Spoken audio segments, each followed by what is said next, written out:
নমস্কার বন্ধুরা, welcome back to my channel. কেমন আছেন সবাই? নিশ্চয়ই সবাই খুব ভালো আছেন। তো দেখুন, হঠাৎ করে চলে এসেছিলাম বাপের বাড়ি। তো দিদি এসছিল, তো ভাবছি যাই একটু দেখা করে আসি, তাই চলে এসেছি। আমি আর পাপান, ওর বাবা আসেনি। ওর বাবা একটু দুপুরবেলা কাজ ছিল, ওই জন্য এসেছিলো। দেখুন, আমরা একটু ভাটার দিকে এসেছি বেড়াতে। দেখাচ্ছি ওয়েদারটা কেমন, খুব সুন্দর। বিয়ের আগে বিকেল হলেই এই রাস্তায় আসতাম একটু হাঁটতে হাঁটতে। তো সবাই আসছি আজকে। দেখুন ওয়েদারটা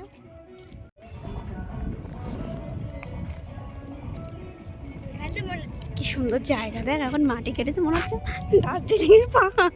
সত্যি আমি সেটাই বলছিলাম, এখানটা মনে হচ্ছে পাহাড়ের, দার্জিলিং এর পাহাড়ের উপরে মেঘ। দেখো কোথায় চলে গেছে পাপান, কোথায় চলে গেছে দেখ। এদিকে এসো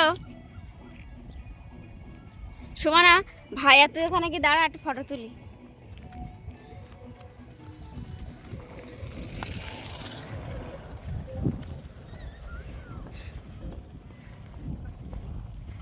আজকে গ্রুপে ফোন করেছিলাম, প্রতিভা আর মৌসুমি। শিয়াল শিয়াল না কুকুর, যে একটা হবে। এই ভাটায় ইট কাটে, সেই মাটি এখানে মানে করে রাখে, লাট করে রাখে। এখন তো ভাটা বন্ধ, ওই জন্য এই মাটি ভাটার সিজন আসলেই মাটি একদম শেষ হয়ে যাবে। তারপরে এই যে পাশে নদী আছে, নদী থেকে আবার মাটি তুলে এখানে করবে, মানে রেখে দেবে। এই সব কিন্তু নদীর মাটি, মানে আমাদের এই পাশে নদীরই মাটি, সব নদীর মাটি এখানে তোলা আছে।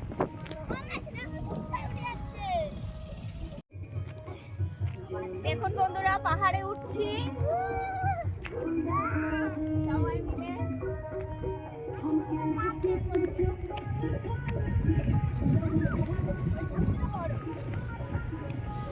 উঠবো না তুলবো বাবা, স্লিপকেই পড়িও মতো।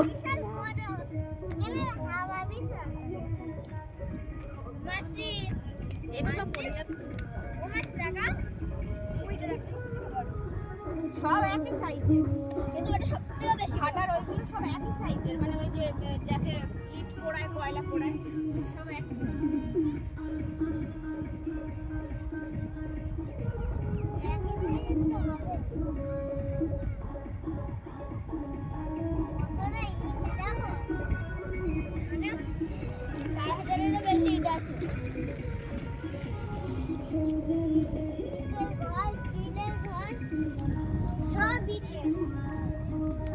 আগে বৃষ্টি হলে এইদিকে চলে আসতাম, মনে আছে?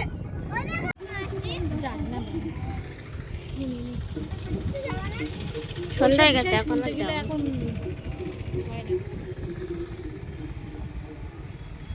আসো বাড়ি যাই। ওই ব্রিজের ওপরে গিয়ে বসবো, আসো আস্তে আস্তে আসো। আমি ভাবছিলাম মানে জিজ্ঞাসা করবো মার কাছে, জিজ্ঞাসা করলেও কেরম খারাপ লাগে। দেখুন, বাপের বাড়ি থেকে তো বিকালবেলায় বাড়ি চলে এসেছিলাম। তারপরে বর বলল একটা নিমন্ত্রণ আছে, তো আমার বরের বন্ধুর জন্মদিন পার্টি। তো এখানে এসে দেখে অলরেডি কেক কাটিং হয়ে গেছে, পাপান এখানে পকোড়া খাচ্ছে। আর এসে আমার বর দিয়ে চলে গেছিলো কোথায় একটা, আমি দুজন বসেছিলাম আর আমার বরের এক বন্ধুর বউ আর কি। তো দেখুন, প্রথমেই দিয়ে দিয়েছিল ফিশ ফ্রাই, তারপরে ছিল বিরিয়ানি, আরও অনেক কিছু ছিল, মিষ্টি, চাটনি, আইসক্রিম। তো সব কিছু আপনাদের সঙ্গে দেখাতে পারলাম না।